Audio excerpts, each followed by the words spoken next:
Παραστατίδης θα βγάλει μια μπαλιά για τον Κυριλίδη. Κυριλίδης θα μπει μες στην περιοχή τώρα. Κυριλίδης πάντα ωραία προσπάθεια εκεί. Το γύρισμα της μπάλας. Και τελικά έχουμε τον γκολ για την ομάδα του ΠΑΟΚ. Με την έναρξη του δευτέρου μικρόνου θα λέγαμε ο ΠΑΟΚ καταφέρνει να ανοίξει το σκορ. Ωραία προσπάθεια από τον Κυριλίδη, ο οποίος μπήκε μέσα στην περιοχή εκεί. Το γύρισμα της μπάλας και ο νεοεισελθόν Κωνσταντίνου είναι αυτός ο οποίος έπιασε το σουτ.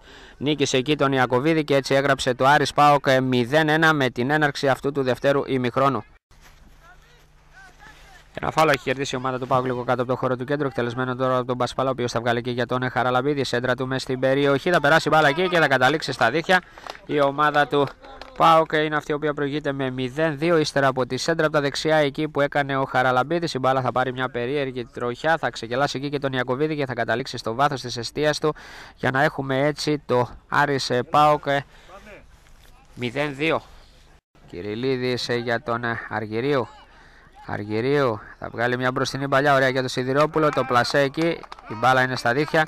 Η ομάδα του ΠΑΟΚ αυξάνει το δίχτυ στο σκορ στο 0-3, ωραία μπαλιά εκεί από τον Αργυρίου. Σιδηρόπουλος απέναντι από τον Ιακωβίδη θα τον πλασάρει εύστοχα και θα γράψει το Άρης ΠΑΟΚ 0-3. Λιάψης τώρα σε αυτή την προσπάθεια. Γιάψε η μπαλιά του για τον Κωνσταντίνο. Τώρα το γύρισμα της μπάλας. Σιδηρόπουλος θα στρώσει εκεί το σούτ το οποίο γίνεται και η μπάλα είναι στα δίχτυα. Ο Κυριλίδης είναι αυτός ο οποίος θα πιάσει το δυνατό σούτ. Ύστερα από την μπαλιά του Σιδηρόπουλου θα νικήσει εκεί τον Ιακωβίδη και θα γράψει το Άρης ΠΑΟΚ 0.